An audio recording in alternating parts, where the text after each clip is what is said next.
Well, everyone, the iPhone 11 Pro is still one of my most favorite phones that Apple has ever made, but I will tell you there are a few things to keep in mind with this specific device, and although it's a good phone still, I still like it. Just a few things to keep in mind in the back of your head when purchasing, especially in the middle part of 2023. Now, this iPhone, I will say, still very, very good. I'm still a humongous fan of this device, and I've been a massive fan of this device since it came out in 2019. There's been a few things that changed since early on this year. So, first of all, the body of this thing and the display still is pretty good. You still have that 5.8-inch Super Retina OLED display, actually Super Retina XDR display, and it still looks very good. You have the notch up top. It's a fairly high resolution. It's a smaller phone compared to the 12 Pro and 14 Pro and 13 Pro, but I actually like this size a lot, and I know a lot of people who actually prefer this type of size over something like maybe like the iPhone 12 Pro at the time. You have the lightning port at the bottom, and on the back you have that frosted glass back. The first iPhone to bring a frosted glass back, which was awesome. You have the triple camera setup, another first for an iPhone. And overall, this iPhone still looks and feels very premium on the outside. Still, one of my most favorite things about this device is actually that frosted glass back.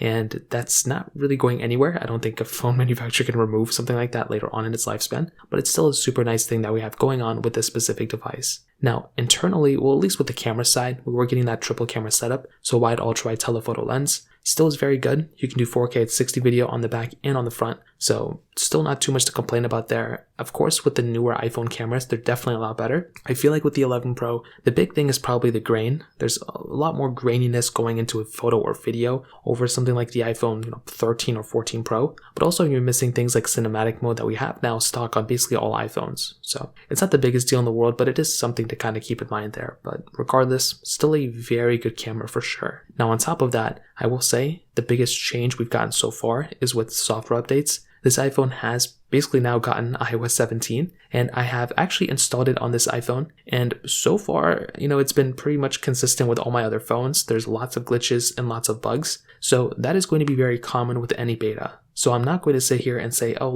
this phone is bad now. Nothing even close to that. It's totally expected. The only thing that has kind of irked me with the 11 Pro right now, at least what Apple has done, is basically with its software longevity. It has now gone from like 5th in place of getting drop support in like a year to now being 2nd in place. The iPhone 11 Pro, technically speaking, is the 2nd generation of iPhones supported with iOS 17. The first one would technically be the iPhone XS series, the 2018 models, and now it's the 2019 models. So that is another thing that can probably irk a lot of people, and personally for me, it's something that just kind of annoys me a little bit. I love the iPhone 11 Pro, and the fact that it's now gone this low in terms of software support is pretty insane. We're just going to have to wait and see what Apple does, but I hope this iPhone ends up getting like iOS 20, but I guess we're going to have to wait and see what happens there. Now, in terms of performance, you still have that Apple A13 Bionic chip inside of it with 4 gigabytes of RAM. It's still a good amount of RAM, it's a good amount of performance to have on a device, so there's really not too much to complain about in that aspect either, but I've still felt like overall with something like an iPhone 11 Pro,